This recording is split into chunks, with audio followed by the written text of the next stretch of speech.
Hello, everyone. And welcome to a Tuesday. Yes, welcome to Tuesday. Welcome to a kind of video that we haven't done in a hot minute, and welcome to kind of a little bit of a twist on said video. I'm sure you guys just saw the title and the thumbnail, and today we do not have bolos for you. We got some NOLOs. You know what? I think this is going to be good. We have to talk about some of the things that are making the cut. We gotta cut off some relationships. We gotta trim some fat here, Get folks. rid of the toxic people in our lives. That's what we're gonna do. Brands. Yeah, it's like cleaning house, airing out our dirty laundry, taking the skeletons literally and figuratively out of our closets, putting them on display in our front yard, instead of keeping them in the closets. Yeah. We did a NOLO list, I think, back in the spring, and you guys seemed to really, really like it because we hadn't done one for a really long time, I think, and we kind of revived it, and people seemed to really like it, and so we knew we wanted to do it in the fall, and I had the most clever little twist that we could put on it. So this is not only the NOLOs, we are entering the brand graveyard.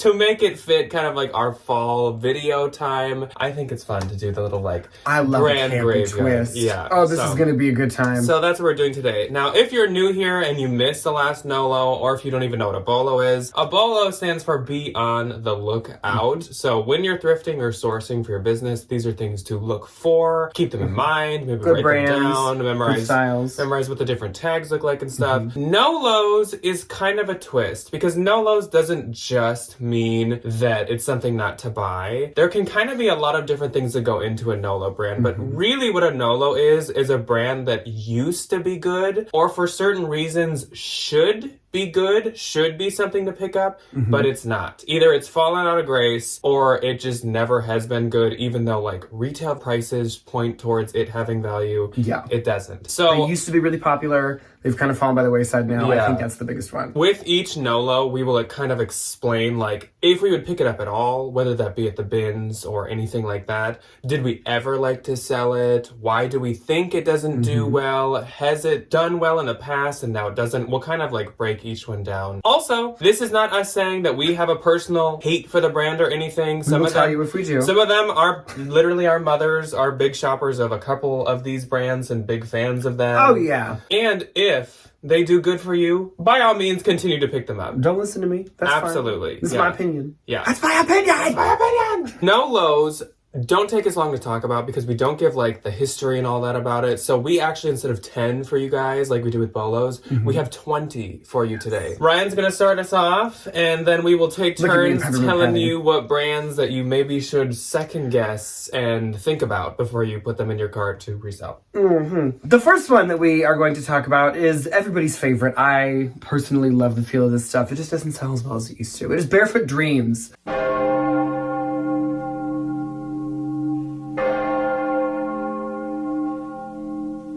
My caveat is, I have a Barefoot Dreams blanket that has a hole the size of a walnut in it. If I find a new one at the bins, or like for a good price, we're gonna do a little switcheroo. Any of those cardigans though, I don't know, they just don't do as good as they used to. I think they used to be only on like QVC or like Home Shopping Network or one of those, and now they're at Nordstrom Rack all the time. I've seen them at TJ Maxx. I think the combination of like the styles not being the most popular, like I don't really know too many people that wear like waterfall cardigans, and I think they do realize that, so they are starting to make more like blankets and like home stuff, and I feel like I see the pillows all the time. I go to Nordstrom Rack, so I just feel like maybe they're making less clothes because the clothes weren't that stylish. I think Barefoot Dreams has become very oversaturated with being in all these other stores, and like kind of everyone got one when they wanted one, and now like the resale market is just like flooded with them. And I just think that like it's not something that you go by like again and again and again. No. Like you wear one and you like wear it around the house, or you like wear it to work, but you don't like have 4 in different colors. And even with the blankets, what I will say is Nordstrom Rack even sells their own version of the blankets. It's actually a different version than like the expensive, really nice ones. Yeah. And the thing that really sealed the deal with me on Barefoot Dreams not being good is 2 pieces that I've recently had. I had a new with tag, really nice, really modern one, and it didn't do that great. And then I also found like a Disney collaboration, really soft robe, and that did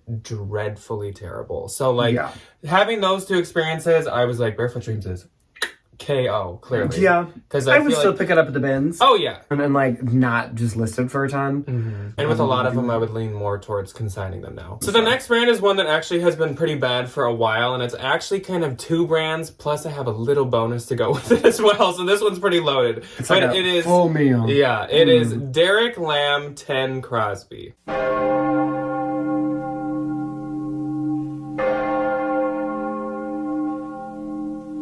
So with Derek Lamb 10 Crosby, I would also like to include Derek Lamb, the extremely high-end main line of it. And my little bonus is 3.1 Philip Lim, because I view them as almost the exact same thing. They came out, I feel like, around the same time, and they perform exactly the same. Yeah. So Derek Lamb 10 Crosby is the diffusion line of Derek Lamb, and Derek Lamb is extremely high-end, very, very high retail prices, but do not get either of them, especially not pay up for them. Get them at the bins, maybe consign them, maybe list some yourself if they're really cute, but I feel like Derek Lamb 10 Crosby doesn't even use high quality materials for the prices that they're charging, which is kind of like 3.1 Philip Lim. Doesn't use very expensive materials, just like makes high end pieces, which Okay. But Derek Lamb... It's very BCBG. Derek Lamb actually uses really high-end materials, but still performs horribly. I've had both of the brands, really good pieces, really nice styles and stuff, and they just do terrible. Like Derek Lamb, I've seen multiple times,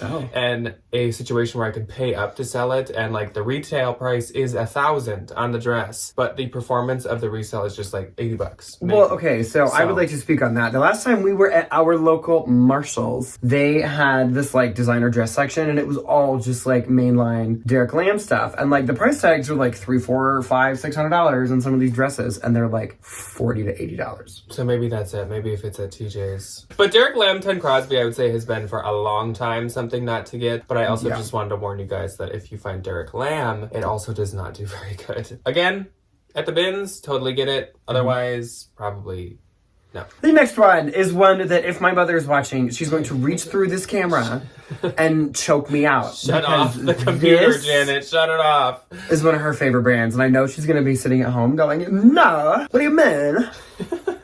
No. The brand is, unfortunately, Draper James.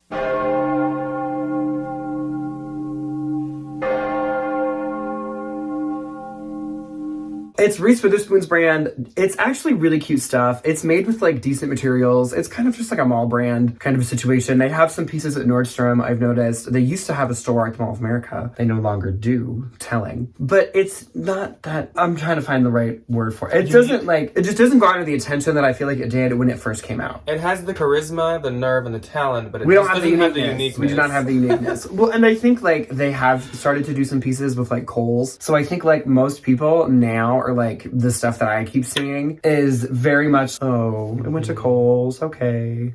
RSVP by Draper James is the Kohl's line. Yes, it is. And thank you. It looks very similar. And now I think highly blame it on that. I think that's the thing. Is like if you're gonna do a diffusion line, yeah, that's great, awesome. But like, don't make it look so similar to the expensive and stuff. Don't give it the same name. Because then they're not gonna go get the expensive stuff. They're gonna go get the stuff at Kohl's that they can use their Kohl's cash on. I don't know. Janet still likes to wear it, so I know there's still a market for it. I think it's just kind of like an anthropology situation of like there are pieces that are still gonna do really good, and like there are pieces that I would definitely pay up for. But I think like the farther along we get, the fewer and far between those pieces tend to become. And most pieces are not worth getting at like a regular thrift store now. No. If it was like $5 to $6 for a top and I thought it was cute and it wasn't like teeny tiny, I would consider it. You know, I'd obviously pick it up at the bin still. I, most of the time, would probably just take it to the consignment store. Treat it like J. Crew now. Yeah, that's it. It is very much like a J. Crew kind of a situation. Like a nice dress, maybe. Otherwise... Or, like, you know what? I have people in my life that wear it. I'll just give it to Janet. Next up, speaking of James, we got a different James. It's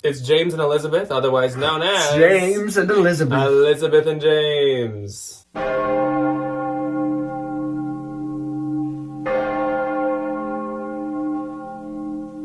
But Elizabeth and James is another one that shares a very similar paths. I was just to Miss Reese Witherspoon's Draper James. It's all those like little blondies that live in Hollywood. They all just sign their souls away to Kohl's. And it just it's like the little blondies that live here. It ruins everything. That is so funny. So Elizabeth and James used to be, this is like way back, used to be like a really, really good brand to get. It was super expensive, really nice materials, super high end. It is owned by Mary-Kate Ashley, like you said, who also owns The Row, which is like the most expensive, most valuable brand basically to exist besides like Hermes and Loro Piana. Very expensive. So you would think Elizabeth and James would be worth a lot of money, but it does not have much value. The one thing I will give them is I feel like the value already died and then they signed on with Kohl's. So they let her live her life. I will say that. They let her live her life and James. And then they took the check and they're working on things at The Row. The weird thing with Draper James is I feel like it was at the top of its game and then she signed it away and I was like, why'd we do that? For what? Elizabeth and James, I kind of get it. And theirs is really confusing too because it's literally called Elizabeth and James. It doesn't even have a different line. It's just Elizabeth and James at Kohl's and it's totally not worth anything. That one also has not been worth much for a while. I would not pick up old pieces, even with good material. I wouldn't pick up new pieces. Yeah. At the bins, I'd probably get it and then I'd like consign it. Like, I don't see it being worth selling yourself basically at all. Maybe if you found a really old wool coat or something, but like... No. I will say a lot of the like designer stuff on like Depop, for example, that's like Y2K is Elizabeth and James. Maybe. So like some of the vintage stuff, if I found it in the bins, I would probably do that, but I wouldn't like pay for it. Okay, our next one. This one makes me so sad because I remember when this brand was like top tier, like newer brands to find. Kind of has an asterisk to it also. Yes, there are like many facets to this. The brand is For Love and Lemons.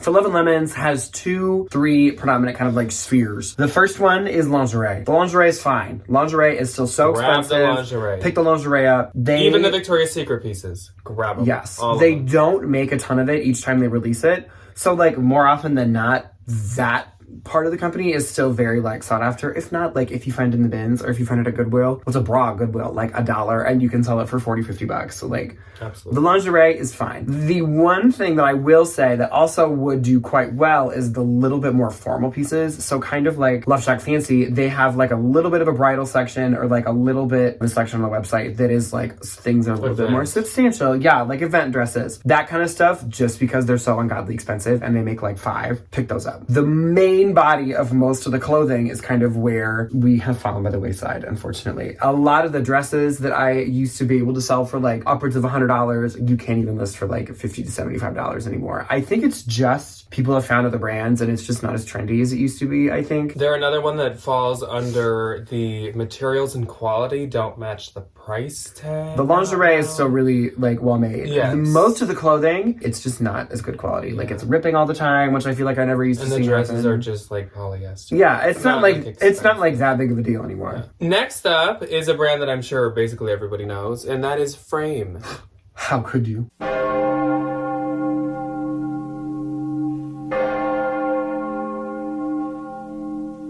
So Frame is, of course, literally called like Frame Denim, I think is the official name of the brand. So they're most known for their jeans, though Frame does make like sweaters, jackets, all that type of stuff. Frame, I would avoid like the freaking plague. I would pick Frame, like skinny and that type of stuff up at the bins strictly to consign. I wouldn't even consider selling it myself. Some of the Frame straight leg, boot cut, whatever, I would possibly consider selling myself. But I will say, I have had very, very trendy, very cute frame pieces recently. They do not get any attention. Nobody wants them. No likes, no offers, no comments, no nothing. So I would avoid Frame. I wouldn't want to pay anything over like $4 or $5 for an ultra trendy cute piece. Maybe get a blazer if you see it. But the clothes from Frame, like the upper body stuff and all that, that also does not do good for me. Be very wary. Be very wary with I think that's one of those ones where like there are just more expensive, better jean brands that are a little bit more, higher quality, silver like. Denim brands, we see a lot of rotation. That's it though. And I think like we are just naturally seeing like the end of the kind of frame reign. Now that I think about it, I would almost argue that it actually would be a safer bet to get the other clothing than the jeans. The jeans are totally like flatlined, No, totally out. I would never get the But jeans. like some, like of a cashmere piece. If the material was nice, I merino would wool probably sweater. like pay $5 for it at a thrift store, or if I found it in the bins. Yeah. Our next one is one that has been long dead for decades and decades and eternities. We're just beating a dead horse here. Eons. Literally. This is it. But we're not like beating the dead horse. We dug up the horse. We're beating a dead hippie. And we're just kind of like taking its bones apart now at this point. It is Hot and Hippie.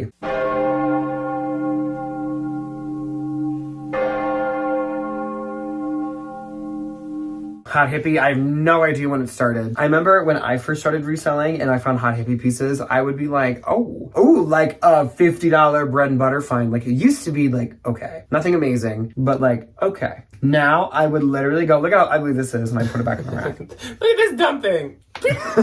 Hot Hippie in the past, I feel like is almost kind of like how Syncocept is now. Very similar like price ranges and kind of similar like following. It's just Hot Hippie's following is now gone. I just think that like they left it behind. Like bohemian thing is over. So like we don't need to see that anymore. We don't need a tank top with a like Texas Longhorn skull on it that says like "Be Free, Wild Girl," like magic, like because everything says that now. Just wait till the 2010s come back.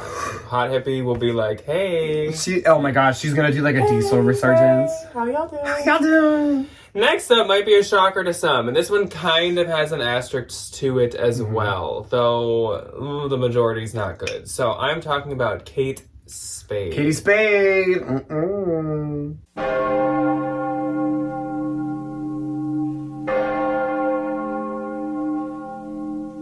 So Kate Spade, we are really, really talking about like the more plain, nothing fun to them pieces. 99% of the stuff from the outfit. Yes, I would say the very, very fun, quirky, funky ones, especially older ones, that I would totally get. Bag-wise, don't get the shoes. Don't get the like pieces of clothing. That stuff, even if it is quirky, I don't feel that does very good. I know there's some prints that do good, but I think like with any of these, do your research and Google it just to be sure. But like, it takes a lot more sifting now through the Kate Spade that's it. catalog to find good pieces. Yeah. But I feel like Kate Spade has lately not been making much for quirky stuff. They do like one a season. Like it'll be like The Whale is this season. I know. So like, and then those they're even sending to outlets. So even the newer quirky stuff, I don't feel like has like that much value either. So Kate Spade, I think, has just kind of also maybe run its popularity lifespan. Maybe kind of like Frame. Like there's not really a specific reason. It's kind of like run its course. I think. Yeah, Kate Spade. I'm still waiting for a Halloween collection. Why, out of all the quirkiness, have we never? For what? Really? What in the world? Our next one is probably no surprise to anybody. They, I feel like, had a moment like right when I first started reselling again, and that moment ended very quickly. It is Lulu's.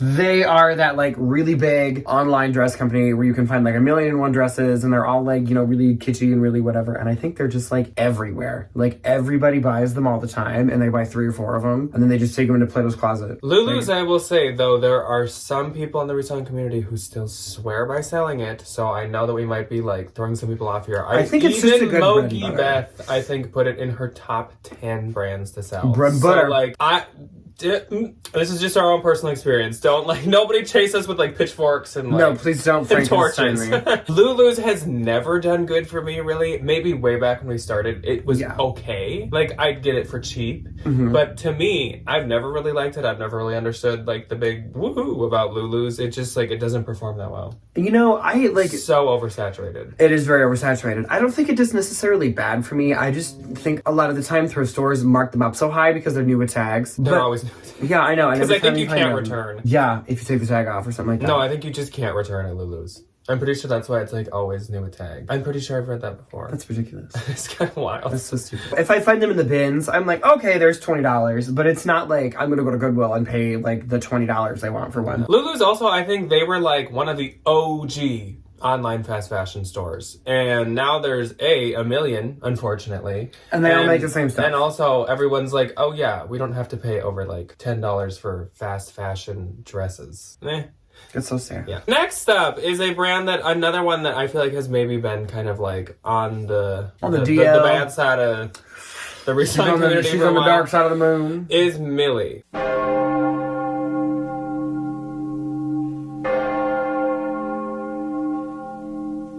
I always really relate Millie a lot to the brand Tibi, T-I-B-I. They seem like they came out around the same time, have the same similar kind of like price tags, similar pieces they make, like dresses and blouses and stuff. But where Tibi, I feel like, has really evolved over time.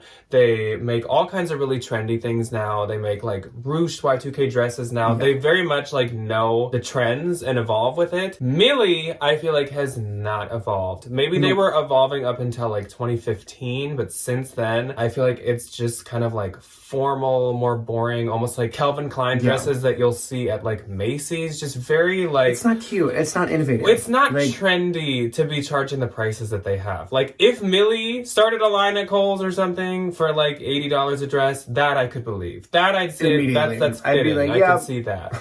But I think just charging the prices that they think they can get for their stuff. And again, Millie's another one that doesn't use the best quality material. So the price tags just don't make sense. And I think then people just aren't interested in the brand, period. So they don't even go to buy it like in resale. It's just, it just doesn't have a following anymore, I don't think. It doesn't. The other one that I don't think really has a following too much anymore is Madewell.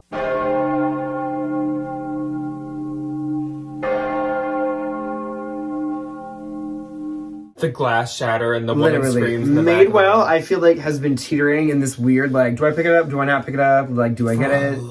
Do I not get it? And there's always been, like, an exception. It's always been like, oh, well, we'll get the shoes, but not everything else. Oh, we'll get the bags, but not everything else. I am kind of just like, I'm going to take all of it to the consignment store. I'm over it. Every single thing. The jeans don't do that good for me anymore. There's, like, one style that does, and that one style changes all the time. Sweaters don't do that good for me anymore. Shoes, yeah, maybe if they're in, like, okay condition. But, like, that's it. I'm done. I don't want any of it. It doesn't sell for me at all. I would get a Madewell, like, coat or blazer if it was cheap enough. Some of the more substantial stuff. I think I said this in the last haul, possibly. The ultra trendy, made in the last 2 years jeans, but I still wouldn't even picture getting that much for them. I'd hope you list them for like $30. I'd hope to sell them for like $40 at the max, which like I feel like in the past you could sell the skinnies for like $50 to $60, but now it's like for the really, really on trend ones, I would hope for $40. They went to Nordstrom Rack and they fully embraced that, and I could bet that is what ruined it. Oh, like, yeah, because that's where all of it is. And it's like half off. They have pieces only sold at Nordstrom Rack now. Like they make pieces specifically for them. So that's really unfortunate, and I don't know why you would ever do that. The next brand is kind of like on the last NOLO list we had Sweaty Betty. I see this as a very similar situation. It is Outdoor Voices.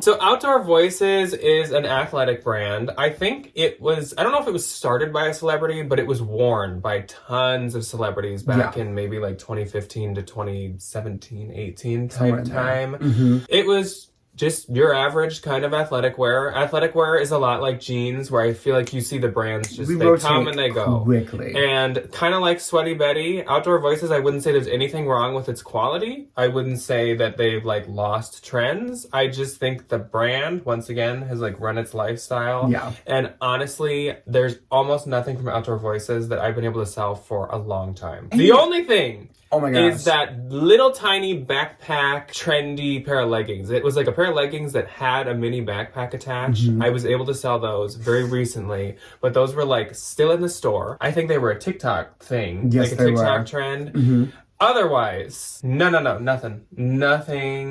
I like Outdoor Voices. I think for me, it does a little bit better because most of my audience is teeny boppers. But you're not going to get much. No, it's bread and butter. Yeah. I would maybe pick it up at Goodwill if it was like a decent price and if it was like a newer piece. This is how funny how flicker this is. I remember I found a pair of Outdoor Voices leggings at a Style Encore for $9. They got mismarked, and that was when you could sell like anything for like $40 to $70. And I remember I bought them, I took the tag off, and I went to the back of the store and I took pictures in the back of the store, and I sold them later that day for $50. From in the store. Yeah, I remember when some stuff used to be that on good, the wood floor in the Style Encore. On the floor at the consignment store right after you buy it. And the consignment store people would be like, really? For what? And I'm like, by the time I get home, It's gonna be sold. Okay, the next one is one that I think the retail doesn't really corroborate with anything else. Like, I think it's just really unnecessarily expensive. Very Millie. And for what? It is Remy Brooke.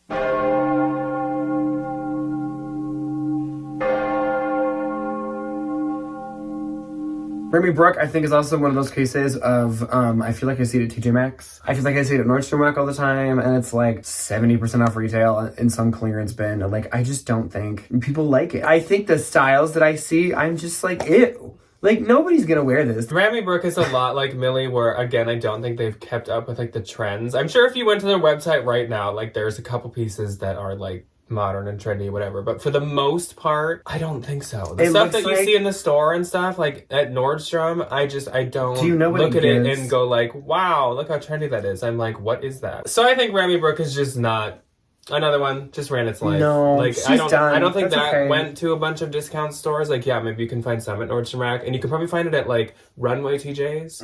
But otherwise, I think honestly, I think it's run its time. Yeah. Next up is one that's kind of a lot like Frame, and that would be Rag and Bone.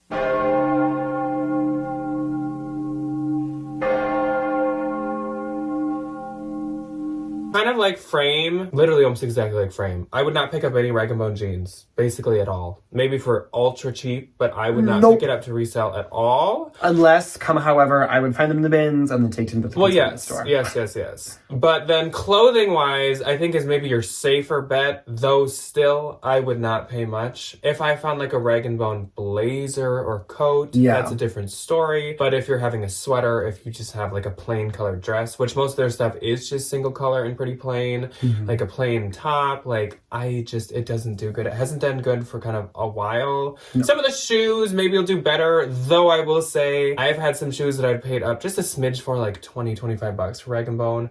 Not worth it. I sit on them forever, and then I really want to get like a good sale on them, but I still only end up selling them for like $60 or something, so it's not worth paying up for. No. But like for the retail on the shoes, to only sell for that much, like that's not good. Our next one is one that I'm so happy to put on this list because I did not like this brand at all. Me neither. It is Show Me Your Mumu.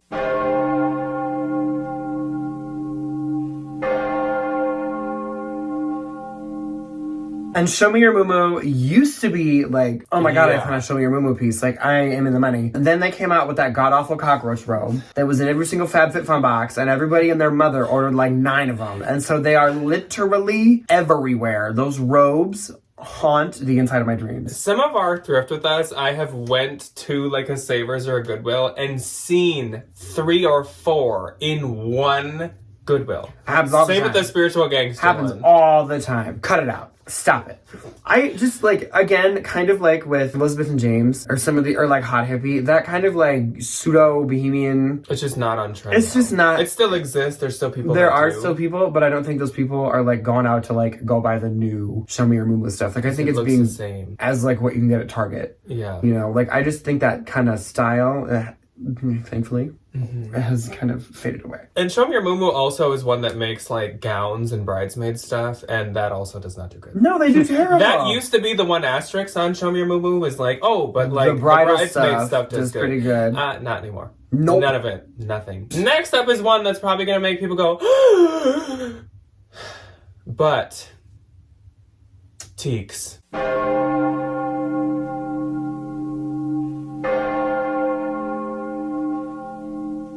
I think okay, so Teeks is officially over. Teeks. This is like, there are kind of a number of asterisks that go with this one as well. So for the most part, Teeks have really, really lost their shebang from before, which is kind of what we're mainly talking about here. Obviously, Teeks used to be like an instant sell for either a little over $100 to multiple hundreds of dollars. Now, there are obviously still collectors, and there are obviously still certain styles and patterns and prints that are extremely good, and I would totally pay up for. Also, just ignore the light that keeps moving across my face. This is our only place to film, so we're just filming at a really bad, like, sunset time. For the most part, I would not pay up much for just like off. the regular leather, regular color teaks. I have had a couple pair that will just sit and sit and sit, and I have sent 40% off. I've sent like maybe 50% off, and they're only priced at like $90 right now. So yeah. And they also just don't get as much attention or likes anymore either, which is a sign that there's just not people looking for them as They've much. just cooled off a little bit. Poor cheeks. Yeah. I still, though, like, no matter which pair I find, I'm still going to Google them. I'm still going to take an Instagram picture. Immediately. Just to make sure that, just for the good old days. Don't have some, like, $400 pair of, like, rare collector's teaks in my hands. Yeah. It's like Rothy's. If you see them at a consignment store for like 50, 60, give it a Google. But nowadays, odds are it's not worth it. That's it. Yeah. That's it. The next one is figs.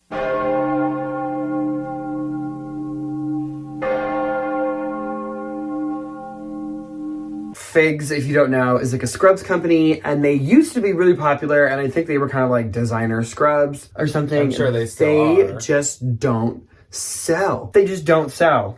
They just don't. And the Figs company is coming after them. Like, they are starting to delete people's, like, eBay listings with and without model pictures. Without model pictures, Figs will come after you for reselling their stuff, which is crazy. They say that it's, like, copyright infringement for you to even, like, use their name and post a picture of their pants or something. I'm like, that's wild. That is so crazy. Anti-environmentally friendly. Like, that's... You can't resell Woo! That's bad. That's bad, Figs. Luckily, they timed it poorly because Figs were already not doing good anymore. So take your Figs back, Figs. Enjoy. That's fine. You know what? Here's what I'm going to say. If you know a nurse, give them to a nurse. Donate them to a hospital. Yes. There's somebody that could use them. They're not really worth that much anyway, but if you find them, they're good quality. So give them to somebody that's going to need them. Next up is a luxury brand, a very high-end brand that I personally do really like. Me too. But it just doesn't really do that good. And that is Stella McCartney.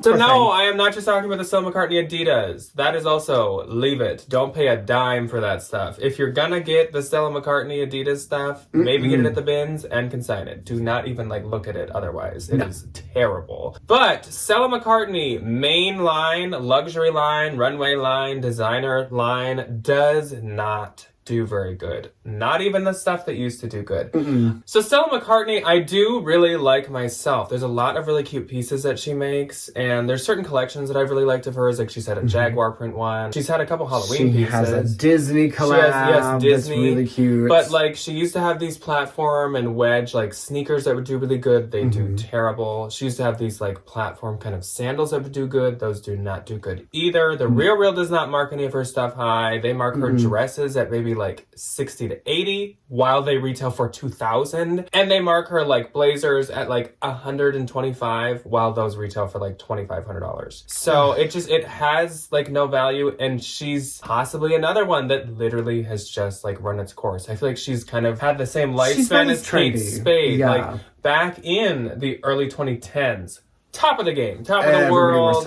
Everybody wanted them, but now I just think that there are other things to look at. There's so many new brands, so many other brands, and so many more brands taking risks and trying things like Loewe and stuff like that. That I just don't think it's worth getting. Obviously, get Stella McCartney at the bins. If it's mainline Stella, get it at the thrift store. We're talking about paying up. Do not pay up for Stella McCartney. For the most part. Do some heavy research on that one. Give it a Google. Our next one is designer adjacent. It is Rebecca Minkoff.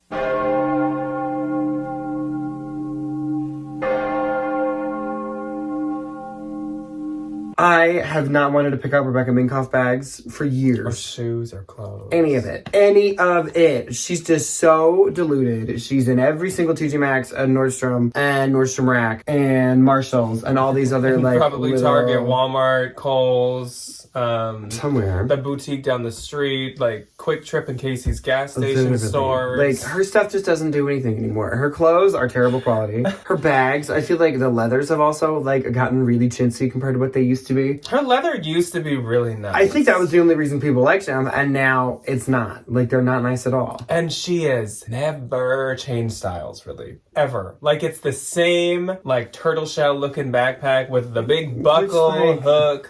Girl, Get over it. It's good to have something trendy that does really well that you designed and to embrace it and to like kind of make a lot of it. But there's a time where it stops. You gotta innovate, girlfriend. Like, make something else. It's a time to Oh my gosh, I'm gonna get bored. Oh, yeah. Yeah. And I think a lot of her shoes like aren't even real leather. No. Well, and they're all just like Nordstrom Rack. Boot. Black Max. boot. Like, they're not, Black you know, sandal. black leather sneaker. White like, boot. There's nothing no, fun. literally, there isn't anything I'm fun. like, I think what people are is just that? kind of over I it. could go to the mall for that, huh? Exactly. And our final brand for the day is one that I know we've tried to not put on our NOLO list for a while, but I feel like I have kind of considered it one for quite a hot minute, and Poor that is thing. Torrid.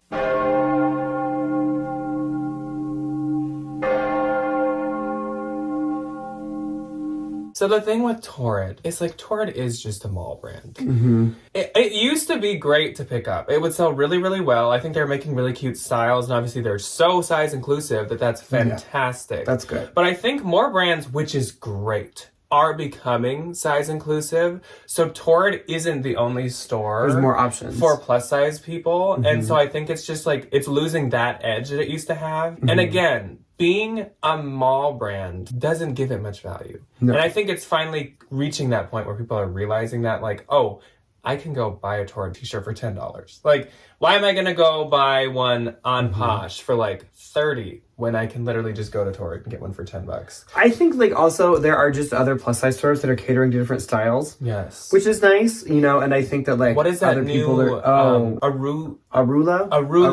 Arula's like a new plus size store in the mall. Cute for like stuff. the little minimalist girlies, like it's adorable. Yeah. Target, stunning plus size stuff, literally at Target. Even like designer brands are being much more size inclusive. Like J. Crew has tons of plus size. Madewell has tons of plus size. Like there's just so many options now. I think Torrid's just losing its like edge that it had. Poor Torrid. Let us know what you guys thought about these NOLO brands in the brand graveyard. Do you agree with us? Are the ones that you don't agree with us on? Are some of these like your favorite brands to sell and you're like, I can't believe you did this to me? Or are there brands that we didn't talk about that you would consider a NOLO brand?